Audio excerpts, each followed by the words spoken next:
Good evening. Hopefully, you all are good at your home.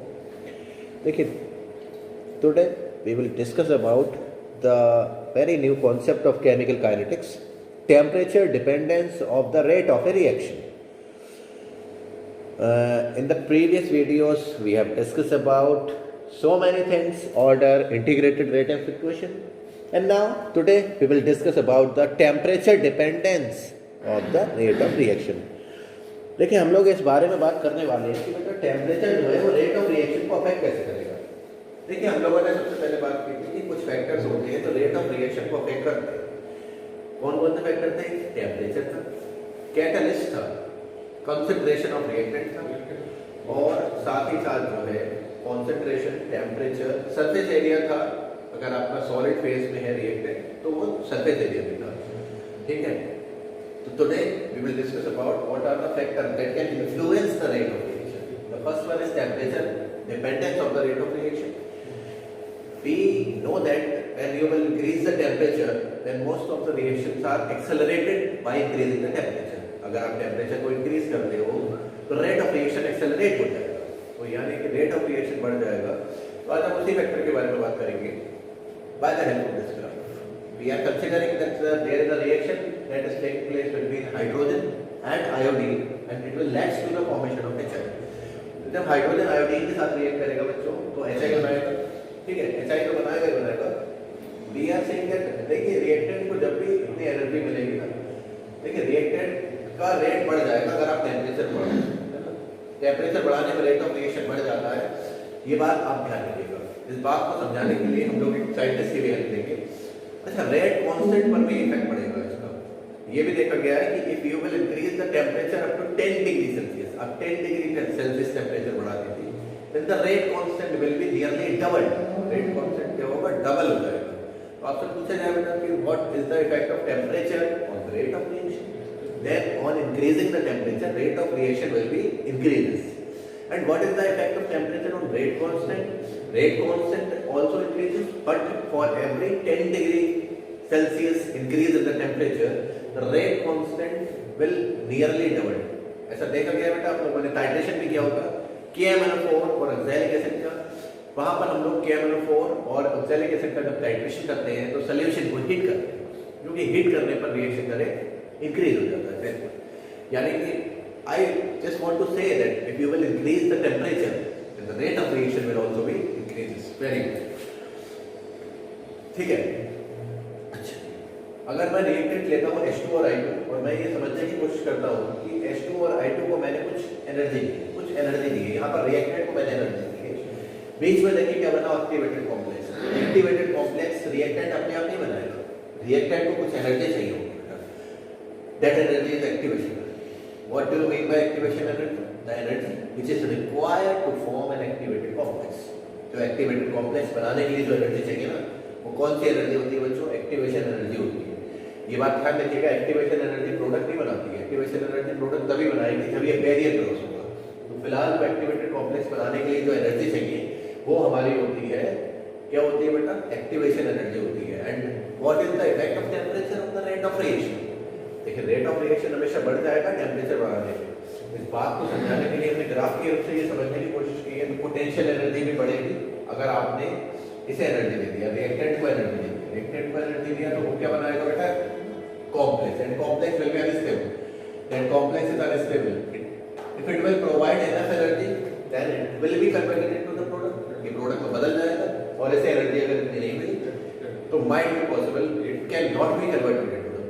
Product को बदलने के लिए कुछ एक्स्ट्रा एनर्जी चाहिए होती है, तभी वो प्रोडक्ट को बदलेगा।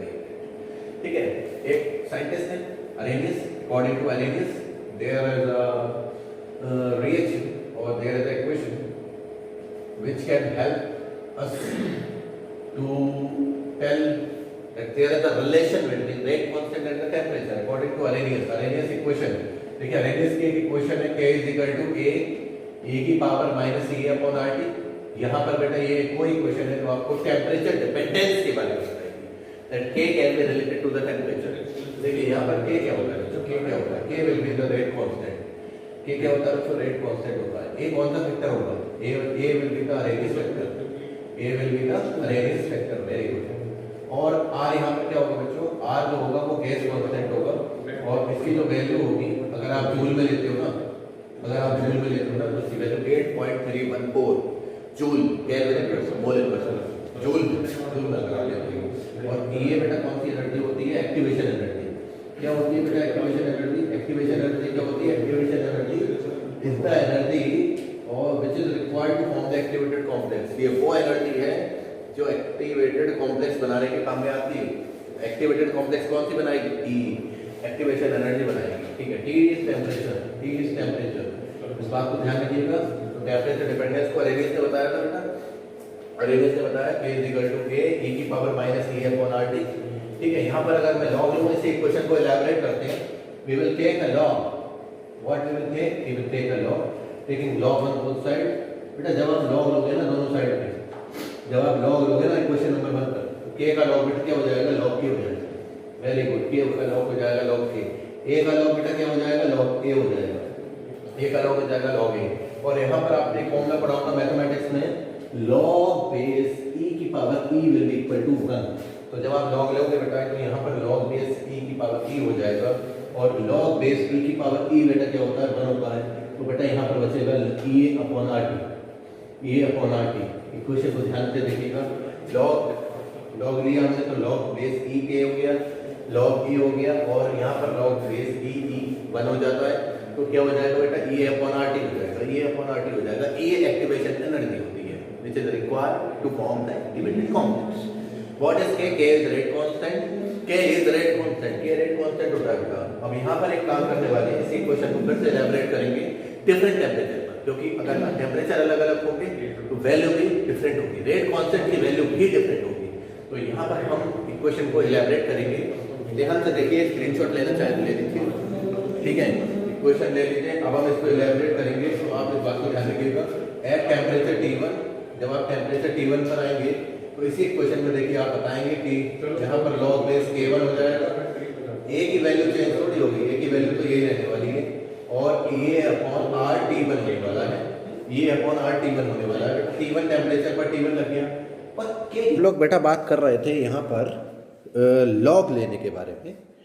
हम लोगों ने log लिया था क्वेश्चन नंबर 1 का, और जब हमने log लिया था तो k का log हो गया log k का लॉग हो गया log k और a का लॉग हो गया log a। और यहाँ पर जब हमने log लिया तो log बेस e की पावर e जो है वो हो गया 1। log लेने के बाद अब हम बात करने जा रहे हैं डिफरेंट टेम्परेचर्स की। देखिए टेम्परेचर T1 और टेम्परेचर T2 की। जब आप डिफरेंट टेम्परेचर की बेटा बात करेंगे तो देखिए एट टेम्परेचर T1, जब आप टेम्परेचर T1 की बात करेंगे तो यहाँ पर जो आपका कांस्टेंट होगा बेटा वो भी तो बदल जाएगा ना। तो log base e k1 is equal to log base e a is equal to -EA/RT1। बेटा RT1 टेम्परेचर T1 पर कांस्टेंट क्या होगा? K1। और फिर अब हम आएंगे टेम्परेचर T2 पर। जब हम आएंगे टेम्परेचर T2 पर तो T2 पे हो जाएगा K2, T2 पे क्या होगा? K2, T2 K2, T2 K2। तो फिर यहां पर हो जाएगा log base e K2 is equal to log base e a minus EA/RT2। Very good.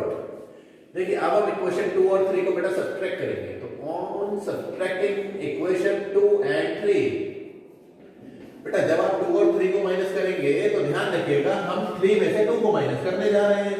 तो बेटा log base e k2 minus log base e k1 is equal to a से a हो जाएगा कैंसिल, बचेगा क्या? a/r, a/r बेटा common हो जाएगा। जब आप 3 में से 2 माइनस करोगे तो बेटा ये वाला टर्म माइनस की जगह क्या हो जाएगा? प्लस में। तो 1/T1 माइनस 1/T2, ठीक है। बेटा ये फॉर्मूला पढ़ा था हमने log n minus log n का।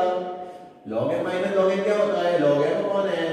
तो log base e k2 upon k1 is equal to EA/r 1/T1 minus 1/T2। T1 temperature यहाँ पर केल्विन में लेना है, टेम्परेचर केल्विन में लेना है। R की वैल्यू बच्चों क्या लगेगी? देखिए जूल में लगा रहे हैं ना, जूल में लगाएंगे 8.314। R is equal to 8.314 joule Kelvin inverse mole inverse, joule पे ये लगेगी। अब बेस ई को आप बेस 10 में बेटा जब भी बदलेंगे, बिकॉज जब आप बेस ई को बेटा बेस 10 में चेंज करेंगे तो 2.303 से आप मल्टीप्लाई कर देंगे। जब आप यहां पर मल्टीप्लाई करोगे तो वो बाद में जाकर के क्या हो जाएगा बच्चों, डिवाइड हो जाएगा। इस फॉर्मूले को आपको ध्यान रखना है, इस फॉर्मूले को आपको ध्यान रखना है। फॉर्मूला क्या होता है, log k2 upon k1 is equal to a upon 2.303 1 upon t1 minus 1 upon t2। ठीक है, k1 and k2 are different rate constant. ठीक है बच्चों, पूरा डेरिवेशन है, न्यूमेरिकल्स में बहुत यूज करेंगे हम लोग इसको, है ना। बहुत ध्यान से देख लीजिए, चाहे तो आप स्क्रीनशॉट भी ले लीजिए, है ना। हाँ, ग्राफ इसका नहीं है बेटा, ग्राफ अभी हम नेक्स्ट टॉपिक की बात करने जा रहे हैं, उसका ग्राफ मैंने पहले से बना के रखा हुआ है। इफेक्ट ऑफ कैटलिस्ट का ग्राफ मैंने इससे पहले बनाया हुआ था, उसको आप नोट कर लीजिएगा। वेलकम बैक, सब लोग अच्छे हैं ना, ठीक है। Hope you all are good and we will continue to the new topic, that is effect of catalyst. What do you mean by catalyst? आपको क्या लगता है कैटलिस्ट क्या होता है? देखिए, catalyst is the substance which increases the rate of reaction without undergoing any quantitative change और qualitative change. देखिए, क्वांटिटी वाइज और क्वालिटी वाइज कोई चेंज नहीं होता। कैटलिस्ट रिएक्शन के रेट को बढ़ाएगा, रिएक्शन के रेट को बढ़ाएगा। तो catalyst is the substance which increases the rate of reaction. तो कैटलिस्ट वो सब्सटेंस होता है जो रिएक्शन के रेट को बढ़ाएगा। But there are certain substances which decreases the rate of reaction. We can not say that particular substance is a catalyst, that will be the inhibitor. Inhibitor होगा बेटा, inhibitor क्या होगा, रोक देगा, क्या रुक जाओ, जो रिएक्शन को रोकेगा इनहिबिटर होगा। तो देखिए, कैटलिस्ट ने तो रिएक्शन के रेट को बढ़ा दिया, लेकिन इनहिबिटर ने रिएक्शन के रेट को कम कर दिया। एक बात में ध्यान रखनी है, catalyst can provide an alternate path. ये जो आपको डॉटेड लाइन दिखाई दे रही है, ये सब ऑल्टरनेट पाथ है जो कैटलिस्ट ने प्रोवाइड करा है। देखिए, कैटलिस्ट की प्रेजेंस में रिएक्शन इजीली कन्वर्ट हो जाती है रिएक्टेंट से प्रोडक्ट में, इजीली कन्वर्ट हो जाएगी। इसका मतलब एक्टिवेशन एनर्जी की वैल्यू कम हो जाएगी। तो कैटलिस्ट का जो यूज है वो ये है कि कैटलिस्ट रिएक्टेंट को इजीली प्रोडक्ट में चेंज कराएगा, और कैटलिस्ट की प्रेजेंस में जो एक्टिवेशन एनर्जी होती है बेटा वो डिक्रीज हो जाएगी एंड गिब्स एनर्जी पर कोई फर्क नहीं पड़ने वाला। तो इस बात को ध्यान रखना है आपको कि कैटलिस्ट जो होता है वो रिएक्शन के रेट को बढ़ाएगा, एक्टिवेशन एनर्जी को कम कर देगा। And I want to ask you that what will be the effect on the Gibbs energy of the reaction? So there will be no change on the Gibbs energy of the reaction. Gibbs energy पर कोई भी change नहीं आने वाला। आपसे दो important बातें पूछेगा, how does catalyst affect the activation energy? तो catalyst will decrease the activation energy and catalyst does not change any Gibbs energy of the reaction. Catalyst Gibbs energy पर कोई भी चेंज नहीं लेने वाला। Gibbs energy कैसी रहेगी, सेम रहेगी किसी भी रिएक्शन के। गिब्स एनर्जी पर कोई भी चेंज नहीं आएगा, ठीक है। इस बात को ध्यान रखना, स्पेशली ध्यान रखना है कि गिब्स एनर्जी पर कोई चेंज नहीं आने वाला, ठीक है। नेक्स्ट टॉपिक है हमारा कोलिजन थ्योरी। देखिए, कोलिजन थ्योरी का डिस्कवरी जो है वो टेम्परेचर के इफेक्ट को बताने के लिए हुई थी, और बेसिकली इन्होंने कोलिजन को लेकर के कुछ कॉन्सेप्ट दिए थे। इन्होंने ये बताया था कि that the reaction will occurs when the reactant molecule collide with each other. जब रिएक्टेंट मॉलिक्यूल आपस में बेटा कोलाइड करेंगे, then the reactant molecule collide with one another, collide with each other. जब रिएक्टेंट मॉलिक्यूल बेटा कोलाइड करेंगे तब reaction proceed होती है। और इनका कहना यह है कि all the reactant will not change into the product, only those reactant will change into the product which undergo effective collision. Effective collision को इन्होंने बहुत ज़्यादा बताया था कि all the reactant will not change into the product, or all the reactant will not lead to the formation of the product. All the reactant will not lead to the formation of product. बेटा सारे reactant product बना देते तो बात ही होती, तो percentage all the reactant will not lead to the formation of product, only those reactant will lead to the formation of product which undergo the effective collision. Only those reactant, केवल बेटा वही reactant product में बदलेगा, only those reactant will converted into the product which undergo effective collision, which undergo कौन सा collision बेटा, effective collision.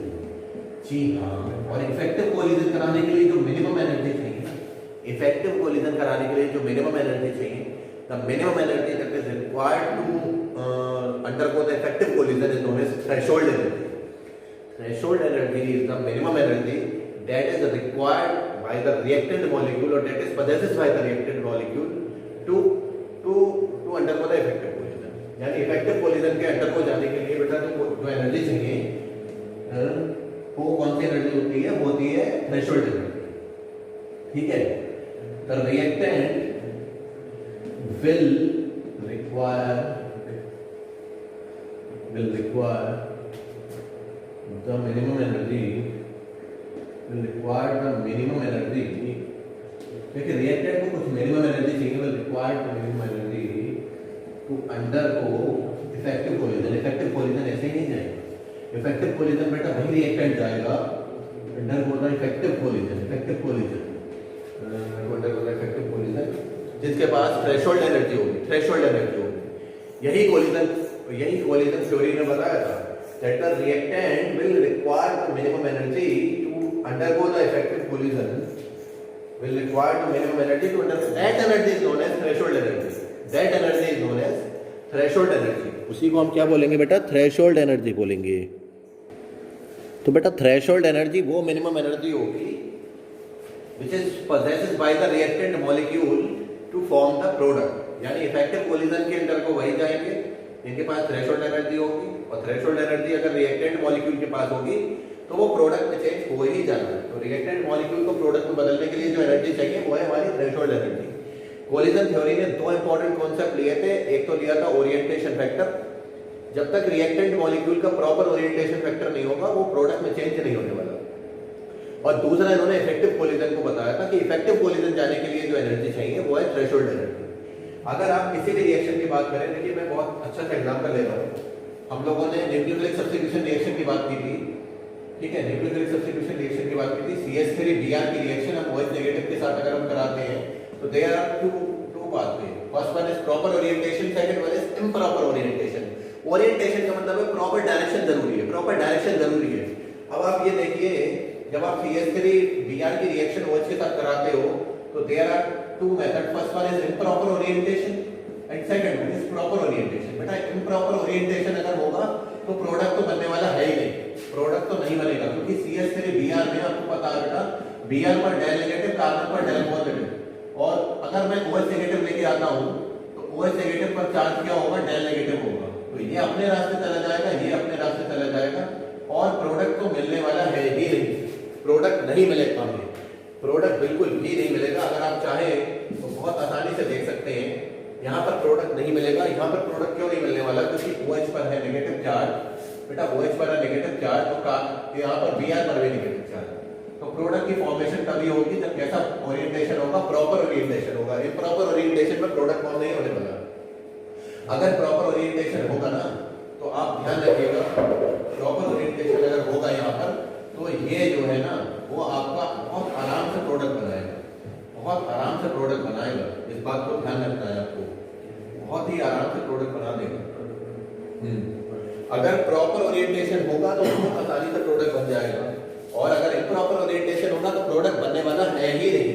Product बिल्कुल भी नहीं बनेगा. इस बात को आपको ध्यान रखना है. ठीक है, इस बात को ध्यान रखना है आपको. यहाँ पर ये इंटरमीडिएट बना है और ये इंटरमीडिएट जो है वो प्रोडक्ट में चेंज बिल्कुल प्रोडक्ट में चेंज हो जाएगा. यानी आपको जो मिलने वाला है वो है CH3OH, और Br क्या होगा? अलग हो जाएगा. CH3OH बनने वाला है और Br नेगेटिव अलग हो जाएगा. इस बात को ध्यान रखना है. यानी कि रिएक्टेंट तभी प्रोडक्ट में चेंज होगा जब प्रॉपर ओरिएंटेशन होगा, इफेक्टिव कोलिजन होगा, और इफेक्टिव कोलिजन कब होगा? जब थ्रेशोल्ड एनर्जी होगी. अच्छा, ठीक है, इस बात को ध्यान रखना है. यानी कोलिजन थ्योरी की जो बातें थी वो ये थी कि reaction will only take place when they collide with each other and every collision is not effective. Only those collision is effective which are having threshold energy. Threshold energy जिसके पास होगी प्रोडक्ट में बदल जाएगा. ठीक है, कोलिजन थ्योरी की सबसे बड़ा ड्रॉबैक ये था, इन्होंने स्फीयर माना था. इन्होंने रिएक्टेंट को स्फीयर मान के किया था. एक और एग्जांपल दे रहा हूँ. देखो, अगर आप A2 की रिएक्शन B2 के साथ कराते हो और यहाँ पर जो है वो इम्प्रॉपर ओरिएंटेशन होता है। अगर इम्प्रॉपर ओरिएंटेशन होगा बेटा तो प्रोडक्ट फॉर्म ही नहीं होने वाला। इम्प्रॉपर ओरिएंटेशन पर प्रोडक्ट फॉर्म नहीं होते हैं। इम्प्रॉपर ओरिएंटेशन पर no product will be form, no product will be form. But if proper orientation will take place, proper orientation का मतलब आप डायरेक्शन से समझ सकते हो। देखो यहाँ पर बिल्कुल ही प्रॉपर ओरिएंटेशन है, ए के साथ ए और बी के साथ बी कोलाइड कर रहा है, और कोलाइड अगर करेगा तो बेटा ए भी मिल जाएगा, आपको प्रोडक्ट जरूर मिलेगा। तो प्रॉपर प्रोडक्ट आपको कब मिलेगा? जब यहाँ पर प्रॉपर ओरिएंटेशन होगा। इस बात को ध्यान रखना है, ठीक है। Thank you very much. मिलेंगे नेक्स्ट वीडियो में। चैनल को सब्सक्राइब करते रहें, लाइक करते रहें।